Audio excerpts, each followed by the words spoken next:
Hello learners, welcome to Unacademy. मेरा नाम प्रांजल सिंह है और आज हम बात करने वाले हैं हमारे देश की बार काउंसिल ऑफ इंडिया और स्टेट बार काउंसिल्स को मिली फाइनल वार्निंग के बारे में।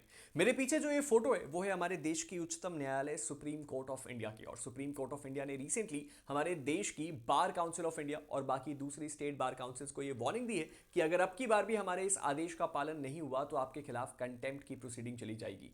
और इस सिचुएशन की शुरुआत इसलिए हुई क्योंकि साल 2024 में सुप्रीम कोर्ट ने एक फैसला सुनाया था जिसका कंप्लायंस आज भी स्टेट बार काउंसिल्स और बार काउंसिल ऑफ इंडिया के द्वारा पूरी तरीके से नहीं किया जा रहा है। और इसके कारण आए दिन सुप्रीम कोर्ट में कोई ना कोई एडवोकेट या कोई ना कोई स्टूडेंट आता है और इस बात की शिकायत करता है और इसके लिए सुप्रीम कोर्ट के केसेस का टाइम भी वेस्ट हो रहा है। अब इस सिचुएशन में समझने की कोशिश करते हैं इस पूरे मामले को। यह मामला है प्रियदर्शनी शाह वर्सेस पिनाकी रंजन बैनर्जी। जस्टिस जेबी पार्डीवाला और जस्टिस केवी विश्वनाथन ने यह वार्निंग दी है। यह मामला है 30 अक्टूबर 2025 का, जब यह प्रियदर्शनी शाह का केस सुप्रीम कोर्ट पहुंचता है। होता क्या है इस केस में, चलिए समझते हैं।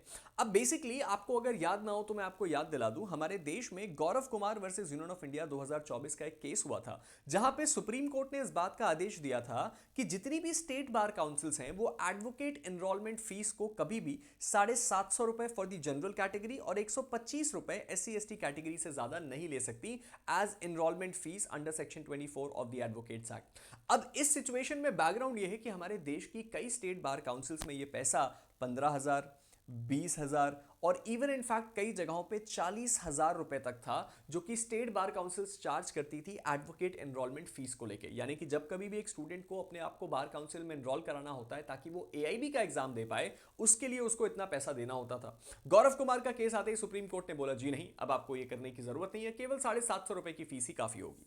अब इस सिचुएशन में इस चीज के होने के बावजूद बहुत सारी स्टेट बार काउंसिल्स ने अभी भी कुछ एक्स्ट्रा चार्जेस लेने शुरू कर दिए। किसी ने ऑप्शनल फीस बनाया, किसी ने डॉक्यूमेंट फीस बनाया, किसी ने अलग अलग तरह के फीस के प्रोविजंस बनाए, प्रावधान बनाए और उसके बाद अभी भी वो कुछ अमाउंट ले रहे थे। अब इस सिचुएशन में हमने देखा कि library fees, building fund, welfare fund नाम के कुछ अलग फंड्स बना दिए गए और उनके थ्रू पैसा कलेक्ट किया जाने लगा, जिसको हमारे देश की सुप्रीम कोर्ट ने स्ट्रिक्टली मना किया था। अब इस सिचुएशन में जो प्रेजेंट केस है वो एक कंटेम्प्ट केस है। यहां पे प्रियदर्शनी शाह के केस में एक कंटेम्प्ट केस फाइल होता है जहां पे एक फ्रेश आपका लॉ ग्रेजुएट एक कंटेम्प्ट पिटीशन फाइल करती है सुप्रीम कोर्ट में और वो कहती है कि वेस्ट बंगाल की जो बार काउंसिल है वो ये क्लेम कर रही है कि उनके डॉक्यूमेंट्स को तब तक रोक के रखा जाएगा जब तक कि वो 4,650 रुपए की एडिशनल फीस पे नहीं कर देती। अब इस सिचुएशन में सुप्रीम कोर्ट के पास जब ये मामला पहुंचा तो सुप्रीम कोर्ट ने अपना बहुत ही सीरियस कंसर्न इस मामले में दिखाया, क्योंकि बार काउंसिल ऑफ इंडिया को ये बात ऑलरेडी बोल दी गई थी कि ऐसी कोई भी फीस नहीं ली जाएगी। लेकिन क्या बात केवल इतनी है? जी नहीं। सुप्रीम कोर्ट ज्यादा फ्रस्ट्रेटेड इसलिए भी थी क्योंकि ये पहला स्टेट वेस्ट बंगाल नहीं है, ऐसे और भी कई दूसरे स्टेट्स हैं जिनके बारे में हम आगे बात करेंगे।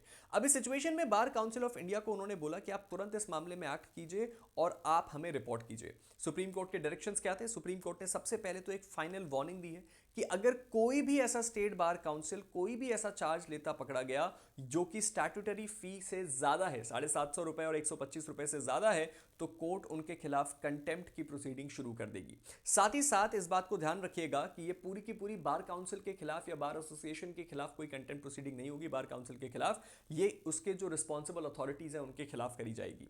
ये जो सर्कुलर है ये सभी के सभी काउंसिल्स को भेजा जाए, यानी कि बार काउंसिल ऑफ इंडिया को बोला गया है कि ये रिटन सर्कुलर हर एक स्टेट बार काउंसिल में पहुंचा दिया जाए, जो उनको रिमाइंड कर दे कि इस तरह का कंप्लायंस अगर नहीं किया गया तो सर 2024 के जजमेंट के तहत हम कंटेम्प्ट प्रोसीडिंग शुरू करेंगे। कोई भी डॉक्यूमेंट किसी भी बच्चे का रोका नहीं जाएगा और कोई भी original document bar council withheld नहीं कर सकती। और साथ ही साथ इस पूरे के पूरे मामले को कंप्लाई करने के लिए समय दिया गया है 4 हफ्ते का। बार काउंसिल और स्टेट बार काउंसिल्स के पास 4 वीक का समय है इस पूरे के पूरे मामले को कंप्लाई करने, अदरवाइज इस पूरी की पूरी सिचुएशन में कंटेम्प्ट का केस चलाया जा सकता है। अब इसके थोड़े से और बैकग्राउंड में जाते हैं। अभी एक और हमें केस याद आ रहा है जो कि था कर्नाटका बार काउंसिल का, जिसको मैंने इसी चैनल पे अपलोड किया, आप चाहें तो जाके देख सकते हैं। यहां पे एक सिमिलर कंटेम्प्ट केस फाइल हुआ था सुप्रीम कोर्ट में, जहां पे कर्नाटका बार काउंसिल जो है ऑप्शनल फीस के नाम पे कुछ एक्स्ट्रा पैसा चार्ज कर रही थी और BCI ने ये बोला था कि इस पे सुप्रीम कोर्ट ने बोला था कि कोई ऑप्शनल और एडिशनल फीस नहीं ली जाएगी। और अगर आपको याद ना हो तो मैं आपको फटाफट याद करवा देता हूं कि जो बार काउंसिल के इलेक्शंस होते हैं उसके लिए जो नॉमिनेशन फीस है वो 1,25,000 हो गई। अब इस सिचुएशन में ये मामला भी जब सुप्रीम कोर्ट में आया तो बार काउंसिल और स्टेट बार काउंसिल्स ने आर्ग्यू किया कि सर आपने हमारी एनरोलमेंट फीस को कम कर दिया है कई हजार से केवल 750 रुपए, इससे हमारे पास फंड्स की शॉर्टेज है और इसीलिए हम अब कैंडिडेट से बार काउंसिल का इलेक्शन लड़ने के लिए या बार एसोसिएशन जो आपके इलेक्शन है उनके लिए 1,25,000 रुपए मांग रहे हैं। और इस सिचुएशन में सुप्रीम कोर्ट ने इसमें अभी तो इंटरव्यू नहीं किया, जस्टिस सूर्यकांत की बेंच थी, लेकिन उन्होंने बोला कि हम इस मामले की सुनवाई आगे जरूर करेंगे।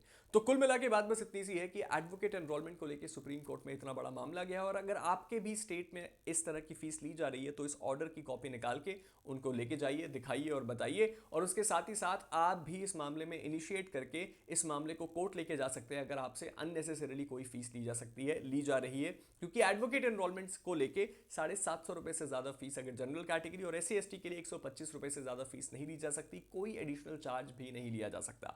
अभी हम इस वीडियो को एंड करते हैं, लेकिन वीडियो को एंड करने से पहले दो इंपॉर्टेंट बातें। आपका क्या ओपिनियन है आप नीचे कमेंट सेक्शन में बताइएगा कि क्या ये फीस सही है या फीस थोड़ी ज्यादा होनी चाहिए ताकि बार काउंसिल के पास भी फंड्स हो। और दूसरी इंपॉर्टेंट बात कि अगर अभी तक आपने मेरे टेलीग्राम ग्रुप प्रांजल सिंह अकेडमी को फॉलो नहीं किया तो उसको फॉलो कर लीजिए। मुझसे जुड़ी हुई सारी अपडेट, सारी इन्फॉर्मेशन, सब कुछ आपको यहीं मिलेगी।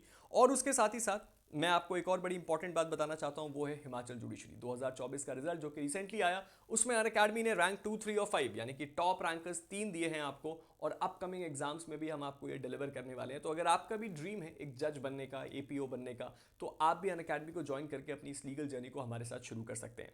इसके साथ ही साथ अगर आप एक ऐसे व्यक्ति हैं जिसको एक नई लैंग्वेज सीखने का शौक है, तो एयरलर्न हमने आपके लिए बनाया है, यानी कि एक ऐसा मेड इन इंडिया प्रोडक्ट जो कि आपको ग्लोबल टॉप चार्ट्स पे दिखेगा। 2 मिलियन से ज्यादा यूजर्स, 35,000 से ज्यादा की रेटिंग्स, और यहां पे आपको बेसिकली प्रैक्टिकल लर्निंग के थ्रू नई लैंग्वेज सिखाई जाती है। तो आप इसको एक्सपीरियंस कर सकते हैं हमारे प्लेटफॉर्म पे, जिसका लिंक नीचे डिस्क्रिप्शन में दिया हुआ है। AIB के जितने भी स्टूडेंट्स हैं उनके लिए हमारी बैरिस्टर बैच 999 रुपए में ऑलरेडी आ चुकी है। तो आप इस बैरिस्टर बैच को ज्वाइन कर सकते हैं मेरे कोड PS के साथ, जो कि आपको डिस्काउंट भी देगी और उसके साथ ही साथ आपके AIB को शॉर्ट क्लियर भी कराएगी। And at last but not the least, अगर आप एक ऐसे व्यक्ति हैं जिसने अभी तक ऊना को ट्राई नहीं किया, तो शायद आप बहुत सारी चीज़ों को मिस कर रहे हैं, क्योंकि एक ऐसा AI प्लेटफॉर्म जो कि बनाया गया है केवल उन लोगों के लिए जो पढ़ते हैं, या आप कोई इंपॉर्टेंट एग्जाम की तैयारी कर रहे हैं, आपकी क्लासेस को समराइज करना, आपके लिए शॉर्ट नोट्स प्रिपेयर करना, आपके लिए इंटरव्यू के क्वेश्चंस बनाना, आपसे बात करना, सारी की सारी चीज़ें ये आपके लिए करता है, और वो भी बहुत ही स्मार्ट और एफिशिएंट तरीके से, और वॉइस कमांड पे भी काम करता है, यानी कि आपके लिए केवल एक कम्युनिकेशन, एक फ्रेंड की तरह काम करेगा।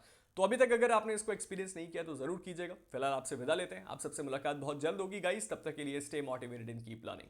Thank you.